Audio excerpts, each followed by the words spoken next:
தரணி எங்கும்பால் தமிழ் மக்களின் ஒரே தொலைக்காட்சி யாழ் வாசல். நீங்கள் இணைந்து கொண்டிருப்பது யாழ் வாசல் செய்தி நேரத்துடன். இன்றைய செய்திகளில் இலங்கை, இந்திய, உலகம், விளையாட்டு, வர்த்தக மற்றும் வாணிப செய்திகள் இடம்பெறுகின்றன. விஜயதாச மீது ஒழுக்காற்று நடவடிக்கை. ஸ்ரீலங்கா பொதுஜன பெரமுனவின் பாராளுமன்ற உறுப்பினர் விஜயதாச ராஜபக்ச மீது விரைவில் ஒழுக்காற்று நடவடிக்கை எடுக்கும் என அமைச்சர் கெஹிலிய ரம்புக்வெல எச்சரித்துள்ளார்.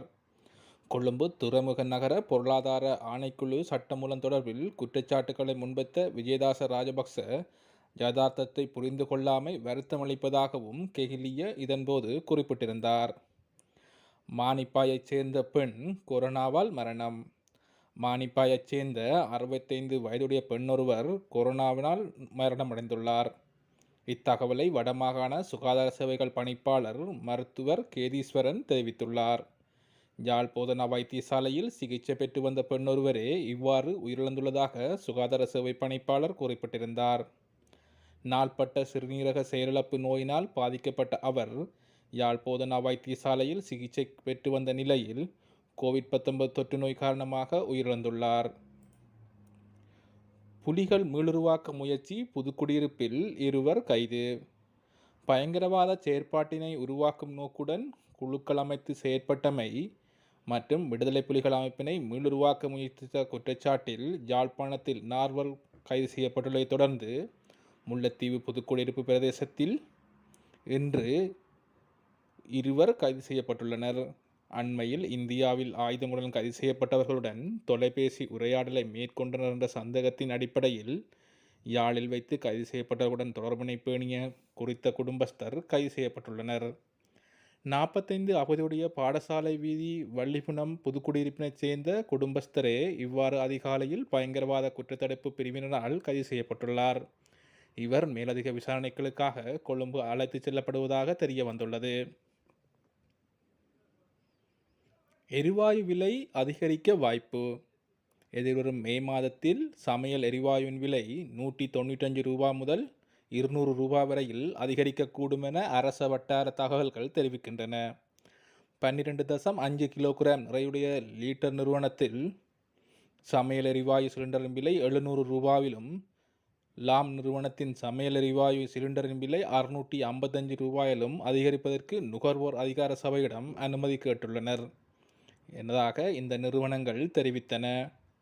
உலக சந்தையில் எரிவாயுவின் விலை அதிகரித்துள்ளதுடன் அமெரிக்க டாலர் ஒன்றுக்கான இலங்கை ரூபாயின் பெறுமதி வீழ்ச்சியடைந்துள்ளதால் எமது நிறுவனங்களுக்கு பாரிய நஷ்டம் ஏற்பட்டுள்ளது. ஆகவே தற்போது காணப்படும் விலையில் சமையல் எரிவாயு சிலிண்டர்களை தொடங்கும் விற்பனை செய்வதற்கு முடியாதென அந்த நிறுவனத்தினர் அரசாங்கத்திடம் அறிவித்துள்ளதாக தெரிவிக்கப்பட்டுள்ளது. சிங்கள மக்களின் எதிர்ப்பை சமாளிக்கவே கைது நாடகம். சிங்கள மக்களின் எதிர்ப்பை சமாளிக்கவே அரசாங்கம் வடக்கில் கைது நாடகத்தை அரங்கேற்றி வருகிறது என்று தமிழ் தேசிய கூட்டமைப்பின் பாராளுமன்ற உறுப்பினர் சார்ல்ஸ் நிர்மலநாதன் தெரிவித்துள்ளார். வடபகுதியில் பயங்கரவாத தடுப்பு பிரிவினரால் இடம்பெற்று வரும் கைதுகள் தொடர்பில் கருத்து தெரிவிக்கும் போது அவர் இவ்வாறு குறிப்பிட்டுள்ளார். இது தொடர்பில் அவர் மேலும் தெரிவிக்கையில், தற்போதைய கோடபாய ராஜபக்சவின் அரசாங்கம் சிங்கள மக்களின் பெரும்பான்மை ஆதரவோடு ஆட்சி விடமேறிய போதிலும் அந்த மக்களின் கடும் எதிர்ப்புக்குள்ளாகிய நிலையில் காணப்படுகின்றது. ஆனால் பௌத்த துறவிகள் சிங்கள மக்கள் அரசாங்கத்துக்கு எதிரான செயற்பாட்டில் ஈடுபட்டுள்ளனர். குறிப்பாக ஆட்சிக்கு வரும்போது இந்த அரசாங்கம் நாட்டுக்கு நன்மை புரியும், நீதியை நிலைநாட்டும் நேர்மையான அரசாங்கம் இருக்கும் எனவும் சிங்கள மக்கள் விரும்பிய இந்த அரசாங்கத்துக்கு பூர்ண ஆதரவு வழங்கி ஆட்சிவிடமேறினர். எனினும் தற்போதைய அரசாங்கமானது இலங்கையின் முக்கிய ஸ்தாபனங்களை வெளிநாடுகளுக்கு தாரை வார்க்கும் செயற்பாட்டில் ஈடுபடுவதன் காரணமாக சிங்கள மக்கள் பௌத்த துறவிகள் தமது எதிர்ப்பை வெளிப்படுத்தி வருகின்றனர். இந்நிலையில் தமிழீழ விடுதலை புலிகளின் மீளுருவாக்க முயற்சிக்கின்றனர் என கூறி இளைஞர்கள் யுவதிகள் கைது செய்து சிங்கள மக்களின் எதிர்ப்பை சமாளிப்பதற்காக வடக்கில் பல்வேறுபட்ட கைது நடவடிக்கைகள் இந்த அரசாங்கத்தால் திட்டமிட்டு இடம்பெற்று வருகின்றது. வடக்கு கிழக்கில் புலிகள் மீளுருவாக்கப்படுகின்றனர். ஆனால் கோடபாய அரசாங்கத்தால் மாத்திரமே இந்த விடுதலை புலிகளின் உருவாக்கத்தை கட்டுப்படுத்த முடியும் என்ற செய்தியை தென்னிலங்கை மக்களுக்கு தெரிவித்து சிங்கள மக்களை கோடபாய மீது நம்பிக்கை வைத்து அரசாங்கத்தின் மீதுள்ள எதிர்ப்பை உணர்ச்சியை இல்லாமல் செய்வதாகவே இந்த வலுக்கட்டாயமான செயற்பாடுகள் முன்னெடுக்கப்படுகின்றது. இதனை நாங்கள் வன்மையாக கண்டிக்கின்றோம். யாழ்ப்பாணத்தில் 4 பயங்கரவாத தடுப்பு பிரிவுகளால் கைது செய்யப்பட்டு விசாரணைக்கு உட்படுத்தப்பட்டுள்ள சம்பவம் அரசாங்கத்தின் திட்டமிட்ட நாடகமாகும். தென்னிலங்கை மக்களை சமாளிப்பதற்காக அரசாங்கத்தால் திட்டமிட்டு செய்யப்பட்டு வரும் ஒரு காரியமே இந்த கைது நடவடிக்கை என நான் நம்புகின்றேன் என தெரிவித்துள்ளார். துறைமுக நகர சட்டமூலம் குறித்து 19 பரிசீலனை. அரசாங்கம் பாராளுமன்றத்தில் சமர்ப்பித்துள்ள கொழும்பு துறைமுக நகர பொருளாதார வலய ஆணைக்குழு சட்டமூலத்தை ஆட்சேபித்து உயர் நீதிமன்றத்தில் 19 விசேட மனுக்கள் தாக்கல் செய்யப்பட்டுள்ள நிலையில் அவை அனைத்தும் நாளை மறுதினம் 19ஆம் தேதி திங்களன்று பரிசீலனைக்கு எடுத்துக்கொள்ளப்படும் என்று உயர் நீதிமன்றம் பட்டியலிட்டுள்ளது. பிரதம நீதியரசர் ஜெயசூரிய தலைமையில் நீதியரசர்களான புவனே அலுவித்திகரார, பிரியந்த ஜெயவர்தன, முத்து பெர்னாண்டோ மற்றும் ஜெகண்டி சில்வா ஆகியோர் அடங்கிய 5 கொண்ட நீதியரசர் குழாம் முன்னிலையில் முற்பகல் 10 மணிக்கு உயர் நீதிமன்றின் 501ஆம் இலக்க அறையில் மேற்படி மனுக்கள் பரிசீலனைக்கு எடுக்கப்பட உள்ளது.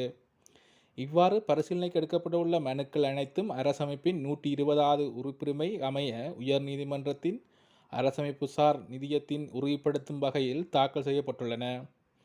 இம்மனுக்களின் பிரதிவாதியாக சட்டமாதிபர் பெயரிடப்பட்டுள்ளார். குறிப்பாக இந்த 19 விசேட மனுக்களில் அரசாங்க பாராளுமன்றத்தில் சமர்ப்பித்துள்ள கொழும்பு துறைமுக நகர பொருளாதார வலய ஆணைக்குழு சட்டமூலத்தின் 13 பிரிவுகள் சவாலுக்கு உட்படுத்தப்பட்டுள்ளன. இந்த 13 பிரிவுகளும் சாதாரணமாக சட்டமூலம் ஒன்று சட்டமாக நிறைவேற்றப்படும்படி முறையில் நிறைவேற்ற முடியாது எனவும், இதில் 7 விடயங்கள் அடங்கிய பிரிவுகளை நிறைவேற்ற சர்வஜன வாக்கெடுப்பும் 6 பிரிவுகளை நிறைவேற்ற பாராளுமன்றில் 3/2 பெரும்பான்மையும் அவசியம் எனவும் சுட்டிக்காட்டப்பட்டுள்ளது. இஸ்லாமிய அமைப்புகளின் சொத்துக்கள் பறிமுதல். தடை செய்யப்பட்ட இஸ்லாமிய அமைப்புகளின் சொத்துக்கள் பறிமுதல் செய்யப்படும் போன்று பொது பாதுகாப்பு அமைச்சர் ரியர் அட்மிரல் சரத் வீரசேகர தெரிவித்துள்ளார். இந்த அமைப்புகள் தலைவர்களிடமிருந்து தகவல் பெறப்பட்டு வருவதாக அவர் தெரிவித்துள்ளார். கொழும்பில் ஊடகவியலாளர்கள் எழுப்பிய கேள்விக்கு பதிலளித்த அமைச்சர் சரத் வீரசேகர இதனை தெரிவித்தார். இதுவரை 11 தீவிரவாத அமைப்புகளுக்கு தடை விதிக்கப்பட்டுள்ளது என்றும் அவர் மேலும் தெரிவித்துள்ளார். நாங்கள் 11 தீவிரவாத அமைப்புகளை முற்றிலுமாக தடை செய்துள்ளோம். அந்த அமைப்புகளின் தலைவர்களை அழைத்து வந்து விசாரணையும் நடத்தி வருகின்றோம்.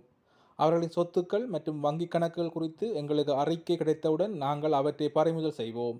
அவற்றின் உறுப்பினர்கள் அத்தகைய நடவடிக்கையில் ஈடுபட முடியாது. அவர்கள் தீவிரவாதத்தையும் பயங்கரவாதத்தையும் பரப்பினால் அவர்கள் மீது சட்ட நடவடிக்கை எடுக்கப்படும். அவர்களின் சொத்துக்கள் மற்றும் வங்கிக் கணக்குகள் குறித்த விசாரணை அறிக்கையினை பெற்ற பிறகு இந்த அறிக்கையை சட்டமாதிபரிடம் சமர்ப்பித்து அவற்றை அரசுடைமையாக்க நடவடிக்கை எடுக்கப்படும். இதேபோல் அவர்கள் தீவிரவாதம், மத தீவிரவாதம் மற்றும் மக்களை கொல்ல சதித்திட்டங்களை தீட்டியிருந்தால் நாங்கள் ஏற்கனவே அவர்களை கைது செய்து விடமாட்டோம். இந்த சிந்தியவாதிகள் யார் என்று எமக்கு சொல்ல முடியாது. அது அவர்களது மூளையில் உள்ளது. எனவே சித்தாந்தவாதிகள் எதிர்காலத்தில் அந்த சித்தாந்தத்தை தொடர்ந்தும் பரப்புகின்றார்கள். நாங்கள் விசாரணை செய்து வருகின்றோம் என்றும் அவர் இதன்போது தெரிவித்துள்ளார். கடந்த 24 மணி நேரத்தில் 40 பேர் விபத்துக்களால் உயிரிழந்துள்ளதாக போலீஸ் ஊடக பேச்சாளர் பிரதி போலீஸ் மா அதிபர் அஜித் ரோஹன தெரிவித்துள்ளார். நேற்றைய தினத்தில் மாத்திரம் வாகன விபத்துகளில் 10 பேர் உயிரிழந்துள்ளதாக போலீஸ் ஊடக பேச்சாளர் தெரிவித்துள்ளார். கடந்த 14ஆம் தேதி வாகன விபத்துக்களால் 14 இறப்புகளும் 15ஆம் தேதி 16 இறப்புகளும் பதிவாகியுள்ளதாக அவர் இதன்போது தெரிவித்துள்ளார். கவனையினத்துடன் வாகனம் செலுத்தியமையால் இந்த மரணங்கள் நிகழ்ந்துள்ளன என்றும் போக்குவரத்து விதிகளை மீறுபவர்கள் தொடர்பிலான விசேட கவனம் செலுத்தப்படுவதாகவும் இதன்போது அவர் தெரிவித்தார். ஜனாதிபதியால் அச்சுறுத்தப்பட்ட முதல் நபர் விஜயதாச அல்ல. கோடபாய ராஜபக்சவின் ஜனாதிபதியாக தேர்ந்தெடுக்கப்பட்ட பின்னர் விஜயதாச ராஜபக்ச மட்டும் அச்சுறுத்தப்படவில்லை என மக்கள் விடுதலை முன்னணியின் தலைவர் நாடாளுமன்ற உறுப்பினர் அனுரகுமார திசாநாயக்க தெரிவித்துள்ளார்.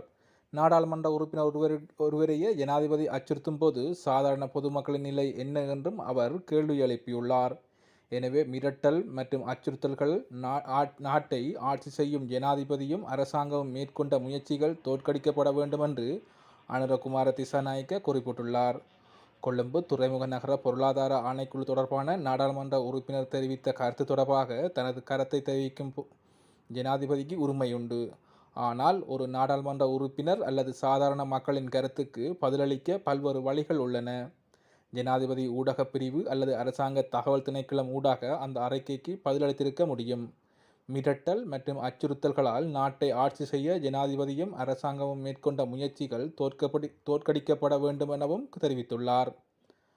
நாடு குறித்த முடிவுகளை எடுக்கும் போது மக்களின் ஒப்புதல் பெறப்பட வேண்டும். எனவே தான் கொழும்பு துறைமுக நகர பொருளாதார ஆணைக்குழு தொடர்பான சட்டமூலத்தை நாடாளுமன்றத்தில் 3/2 பங்கு பெரும்பான்மையால் அங்கீகரிக்க வேண்டும் என கோரி உயர் நீதிமன்றத்தை நாடியுள்ளதாகவும் அனுரகுமார திசாநாயக்க குறிப்பிட்டுள்ளார். நீண்ட விடுமுறை காலத்தில் நாடாளுமன்றம் வரைவை சமர்ப்பித்து குறித்த சட்டமூலத்திற்கு எதிராக உயர் நீதிமன்றத்திற்கு செல்வதற்கான உரிமை கூட அரசாங்கம் பறித்திருக்கின்றது என்றும் அவர் குற்றஞ்சாட்டியுள்ளார். நெடுஞ்சாலை வருமானம் எத்தனை கோடி தெரியுமா? புத்தாண்டு காலப்பகுதியான கடந்த 4 தினங்களில் அதிவேக நெடுஞ்சாலைகளில் 13 கோடியே 50 லட்சத்துக்கு அதிகமான வருமானம் கிடைத்துள்ளது. குறித்த காலப்பகுதியில் 5,15,000க்கு அதிகமான வாகனங்கள் தெற்கு அதிவேக நெடுஞ்சாலையில் பயணித்திருக்கின்றன. எதிர்வரும் சில தினங்களில் அதிகளவான வருமானம் கிடைக்கும் என்றும் அதிவேக நெடுஞ்சாலை வழிநடத்தல் பிரிவு தெரிவித்துள்ளது. கடந்த வருடத்துடன் ஒப்பிடும்போது இந்த வருடத்தில் தெற்கு அதிவேக நெடுஞ்சாலையில் அதிகளவான வாகனங்கள் பயணித்திருக்கின்றன என தெரிவித்துள்ளனர். இந்திய இராணுவ கைக்குண்டுகள் வவுனியாவில். இந்திய இராணுவத்தால் பயன்படுத்துவதாக கருதப்பட்டும் 2 கைக்குண்டுகள் செயலிழந்த நிலையில் வவுனியாவில் மீட்கப்பட்டுள்ளது. வவுனியா ஈரப்பிரியகுளம் நவகும பகுதியில் குறித்த 2 கைக்குண்டுகளும் நேற்று மாலை கண்டுபிடிக்கப்பட்டுள்ளது. குறித்த பகுதியில் உள்ள வெட்டிக்காணி ஒன்றில் மழை காரணமாக மண் எடுத்துச் செல்லப்பட்ட இடத்திலேயே சந்தேகத்துக்கிடமான பொருட்கள் காணப்பட்டதை அடுத்து ஈரப்பெரியகுளம் போலீசாருக்கு அறிவிக்கப்பட்டது. இதனையடுத்து சம்பவ இடத்திற்கு வருகை தந்த போலீசார் இது தொடர்பில் விசாரணையை மேற்கொண்டனர். குறித்த 2 கைக்குண்டுகளும் இந்திய இராணுவத்தால் பயன்படுத்தப்படுகின்ற மிஸ் 36 வகையைச் சேர்ந்த கைக்குண்டுகள் எனவும் அவை செயலிழந்து காணப்பட்டமை அவதானிக்கப்பட்டுள்ளது. குறித்த 2 கைக்குண்டுகளையும் விசேட அதிரடிப்படையினரின் உதவியுடன் அகற்றுவதற்கான நடவடிக்கை முன்னெடுக்கப்பட்டுள்ளதுடன் குறித்த பகுதியில் மேலும் வெடிபொருட்கள் இருக்கலாம் என்ற சந்தேகத்தில் நீதிமன்ற உத்தரவை பெற்று அப்பகுதியில் உள்ள நிலத்தை அகழ்ந்து தேடுதல் மேற்கொள்ளவும் போலீசார் நடவடிக்கையை மேற்கொண்டுள்ளனர். வருடாந்த மின்சார தேவை 106% அதிகரித்துள்ளது. நாட்டில் வருடாந்த மின்சார தேவை 106%ஆல் அதிகரித்து வருகின்றது. இதனால் மாற்று உற்பத்தி முறைகளை போன்று மின்சார விரயத்தை தடுக்க வழிவகைகளையும் கண்டறிய வேண்டும். மின்சார உற்பத்தியை பொறுத்தவரையில் தற்போது நாட்டுக்கு தேவை நீண்டகால நன்மை தரக்கூடிய சூழலுக்கு பாதகமற்ற முறைகளேயாகும் என்று மின்சாரத்துறை அமைச்சர் டலஸ் அழகப்பெரும தெரிவித்துள்ளார். கொழும்பு ஊடகம் ஒன்றுக்கு வழங்கிய நேர்காணலிலேயே அவர் இதனை குறிப்பிட்டுள்ளார். தொடர்வென சினிமா தகவல்கள். நடிகர் விவேக் மாரடைப்பு காலமாக மரணம். மாரடைப்பின் காரணமாக சென்னார் தனியார் வைத்தியசாலையில் தீவிர சிகிச்சை பிரிவில் அனுப்பப்பட்டிருந்த நடிகர் விவேக் சிகிச்சை பலனின்றி இன்று அதிகாலை உயிரிழந்தார். நடிகர் விவேக் 1987ஆம் ஆண்டு கே. பாலச்சந்தர் இயக்கத்தில் வெளியான மனதில் உறுதி வேண்டும் என்ற படத்தின் மூலம் நடிகராக தமிழ் திரையுலகுக்கு அறிமுகமானவர். தொடர்ந்து முன்னணி நடிகர்களின் படங்களில் காமெடி நடிகராக நடித்து மக்களின் மனதிலே சின்ன கலைவாணர் என்ற பட்டத்துடன் வலம் வந்தவர். மக்களிடத்தில் குறிப்பாக விளிம்பு நிலை மக்களிடத்தில் சாதாரண ஏழை எளிய மக்களிடத்திலும் குடிகொண்டிருந்த மூட நம்பிக்கைக்கு எதிராக தன்னுடைய திரைப்படங்களில் கருத்துக்களை தெரிவித்து அனைத்து தரப்பினரையும் பாராட்டையும் பெற்றிருந்தார். அவர் கடைசியாக கடந்த ஆண்டில் வெளியான தாராள என்ற படத்தில் மருத்துவராக நடித்திருந்தார். நடிகர் விவேக்கின் மரணத்திற்கு முதலமைச்சர் இரங்கல். தமிழ் திரையுலக முன்னணி நகைச்சுவை நடிகராக திகழ்ந்த நடிகர் விவேக்கின் மறைவுக்கு முதலமைச்சர் எடப்பாடி பழனிசாமி இரங்கல் தெரிவித்துள்ளார். நடிகர் விவேக்கின் மறைவுக்கு முதலமைச்சர் வெளியிட்டுள்ள இரங்கல் செய்தியில் மேலும் கூறப்பட்டுள்ளதாவது: நடிகர் விவேக்கின் மறைவு செய்தி கேட்டு மிகவும் வேதனையடைந்தேன். தமிழ் திரையுலகின் 30 வருட காலத்துக்கு மேலாக தனது ஆளுமையினால் மக்களிடத்தில் சிறந்து விளங்கிய ஒருவராவார். அத்துடன் சமூக சேவைகளிலும் தன்னை அர்ப்பணித்து கொண்டவர். அவரது நகைச்சுவைகள் மக்களை சந்தோஷப்படுத்தியது மாத்திரமன்றி சிந்திக்கவும் வைத்திருந்தது என அவர் வெளியிட்டுள்ள தகவலில் தெரிவிக்கப்பட்டுள்ளது. திருமண கோலத்துடன் நயன்தாரா. தென்னிந்திய அளவில் முன்னணி கதாநாயகியாக வளர்ந்து வருவர் நடிகை நயன்தாரா. அவர் நடிப்பில் தற்போது நெற்றிக்கண் திரைப்படம் உருவாகி வெளியாக காத்திருக்கின்றது. மேலும் அண்ணாத்த, காத்து வாக்குல 2 காதல் உள்ளிட்ட படங்கள் உருவாகி வருகின்றன. மேலும் மலையாளத்தில் நிழல் எனும் திரைப்படம் உருவாகி வெளியாக காத்திருக்கின்றது. சமீபத்தில் வெளியான இப்படத்தின் ட்ரெய்லர் கூட நல்ல வரவேற்பை பெற்றிருந்தது குறிப்பிடத்தக்கது. இத்துடன் யாழ்வாசல் தொலைக்காட்சியின் இன்றைய செய்திகள் நிறைவுக்கு வருகின்றன. மீண்டும் எமது செய்திகளை நாளை இதே நேரம் எமது யாழ்வாசல் தொலைக்காட்சியின் யூடியூப் தளத்தில் பார்வையிட முடியும். மேலதிக மற்றும் விரிவான செய்திகளை நீங்கள் கண்டுகளிக்க www.jalwasal.lk என்ற எமது இணையதளத்திற்கு சென்று பார்வையிட முடியும். நன்றி.